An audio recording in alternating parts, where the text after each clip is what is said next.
cuci darah itu gimana, Dok? Kalau cuci darah itu kan harus pakai mesin, dan mesinnya ada di rumah sakit. Nah, tapi kalau cuci perut itu kita lakukan sendiri.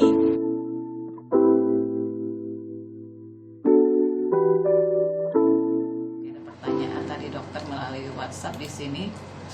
Dok, mana yang lebih bagus? Transplantasi ginjal atau cuci darah? Kalau terapi pengganti ginjal yang terbaik tentulah transplantasi ginjal. Nah, artinya dengan manusia itu bisa hidup dengan satu ginjal. Nah, jadi artinya kalau misalnya pasien gagal ginjal kemudian menjalani transplantasi ginjal, ya tentu dia sudah kembali menjadi orang normal.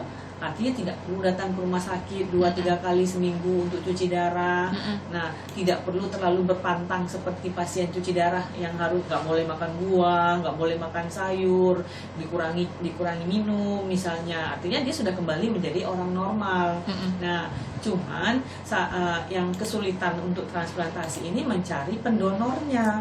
Nah, itu kalau regulasi saat ini di Indonesia itu masih lebih ke arah donor dari keluarga, bahkan dari ibu, bapak, saudara. Nah, kalau misalnya donor artinya ya donor dari orang lain, nah itu masih relatif agak sulit. Nah, karena harus mengalami proses hukum untuk itu. Penyakit ginjal, apakah bisa disembuhkan? Dok? Ya, kalau tadi kita balik lagi dengan gagal ginjal itu ada 2. Lah, kalau memang gagal ginjalnya ini akut dan cepat tertangani, ya dia akan kembali sempurna. Nah, jadi tidak itu kenapa ada bilang, wah saya cuci darahnya cuma sekali 2 kali, saya langsung sembuh. Nah, jadi bukan berarti itu sudah hebat sekali dokternya, karena memang dia gagal ginjal akut. Nah, tetapi kalau dia gagal ginjal kronis, nah itu tadi yang kita bilang bahwa fungsi ginjalnya atau kondisi ginjalnya udah mengecil, menciut, mengkerut. Nah, jadi artinya nggak mungkin lagi dong dia bisa kembali normal. Nah, jadi nggak mungkin yang ginjal tadi udah mengecil, mengkerut itu kembali menjadi normal. Jadi nggak bisa sembuh total kalau gagal ginjalnya yang kronis. Tapi kalau gagal ginjalnya yang akut, nah itu bisa sembuh sempurna. Oke, jadi ada pertanyaan lagi, dokter, apakah ujung-ujungnya ginjal harus cuci darah? Maksudnya ujung-ujungnya sakit ginjal kali ya? Ya, kalau misalnya nggak tertangani dengan benar, ya terapi pengganti ginjal kan tadi ada 3, cuci darah, cuci perut, atau transplantasi ginjal. Nah, untuk sampai ke sebenarnya ke terapi pengganti ginjal itu biasanya butuh sampai 25-30 tahun. Nah, ini kalau seandainya pasien datang ke kita itu baru di awal-awal tadi stadium 1, stadium 2 itu mungkin bisa kita harapkan untuk kembali normal. Tapi kalau datang ke kita udah stadium 5, ya memang ujung-ujungnya harus cuci darah karena udah di penyakit ginjal tahap akhir, namanya end stage renal disease kalau kita bilang di istilah kedokterannya. Semua rumah sakit bisa cuci darah untuk ginjal, Dok? Nah, sejauh ini memang belum semua rumah sakit yang mempunyai fasilitas dialisis. Nah, kalau di Sumatera Utara ini mungkin baru 54 inilah fasilitas dialisis. Nah, jadi kalau misalnya kita kesulitan nih, misalnya kita pasien gagal ginjal yang diharuskan untuk mendapat terapi pengganti ginjal. Misalnya dari rumah kita untuk ke rumah sakit tersebut jauh aksesnya. Mungkin pilihan kita cuci perut. Jadi kita nggak perlu ke rumah sakit. Bedanya cuci perut dengan cuci darah itu gimana, Dok? Kalau cuci darah itu kan harus pakai mesin, dan mesinnya ada di rumah sakit. Nah, tapi kalau cuci perut itu kita lakukan sendiri. Jadi kita masuk ada kayak saluran kayak saluran kecil yang ditaruhkan di perut kita, dan kita nanti melakukannya sendiri setiap hari di rumah. Jadi nggak perlu ke rumah sakit. Nah, itu dia. Kalau beli duluan kayaknya serem deh. Saya ngeliat darah langsung pingsan, Dok. Kalau lakukan sendiri kalau cuci perut itu tidak ada darah yang keluar masuk. Yang cuci perut itu hanya air yang dialirkan ke dalam perut. Jadi air yang untuk mencuci si darah tadi. Kemudian setelah 15 menit didiamkan di dalam perut itu, kemudian si air itu kemudian dialirkan kembali keluar. Nah, itu yang kita lakukan kalau yang namanya cuci perut.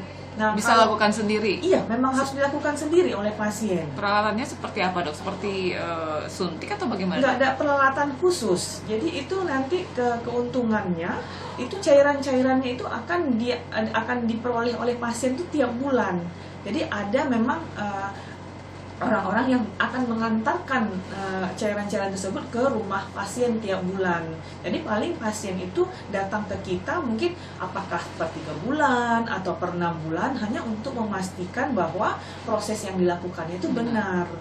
Ya, dia jadi ada saluran kecil. Jadi saluran kecil yang ditanamkan di perut. Nah, jadi nanti cairan itu dialirkan lewat saluran tersebut ke dalam perut. Dalam bentuk kayak seperti disuntik. Ya, jadi dia dialirkan. Jadi kayak diinfuskan. Oh, diinfus. Diinfuskan masuk ke dalam perut. Nah, nanti didiamkan, kemudian istilahnya itulah di saat didiamkan itulah kemudian dicuci darah kita oleh cairan tersebut. Nah, nanti kemudian setelah sekian menit, nah itu kemudian dialirkan kembali. Jadi yang dialirkan kembali itu udah cairan yang kotornya yang sudah setelah mencuci darah kita. Cuci darah, cuci perut, satu lagi tadi apa? Transplantasi ginjal. Transplantasi ginjal. Dok, ada pertanyaan dari 082163331 sekian mengenai sakit gula harus minum obat, apakah nanti berpengaruh pada ginjal? Sakit gula juga harus minum obat terus ya, Dok? Tiap hari harus ada ya, Dok? Itu gimana, Dok? Sakit gula itu adalah penyebab gagal ginjal terbesar di dunia. Jadi di dunia ini penyebab gagal ginjal terbanyak itu adalah penyakit gula. Nah, jadi kalau seperti tadi hipertensi, menggunakan obat atau obat gula atau insulin untuk mengontrol gula darah itu salah satu cara kita untuk mencegah terjadinya gagal ginjal. Nah, tapi kembali lagi menggunakan obat gula yang benar, menggunakan insulin yang benar dengan cara yang benar. Jadi menggunakan obat gula pun, menggunakan insulin pun, tapi kalau tidak benar ya gagal ginjal juga. Dok, jadi sebenarnya apakah ada zat-zat yang berbahaya untuk ginjal? Yang khususnya kalau wanita itu yang sering menyebabkan gagal ginjal itu adalah menggunakan kosmetik yang menggunakan yang mengandung pemutih. Nah, pemutih itu yang kita anggap sebagai penyebab gagal ginjal itu adalah merkuri. Nah, jadi beberapa kasus itu kita dapatkan bahwa pasien itu memiliki riwayat menggunakan tidak ada riwayat sakit gula, tidak ada riwayat darah tinggi, dan tidak ada riwayat apapun penyakit yang lain, tapi rutin menggunakan kosmetik yang bertujuan untuk sebagai pemutih. Nah, itulah yang kemudian kita cari tahu bahwa ternyata pemutih itu salah satunya mengandung merkuri.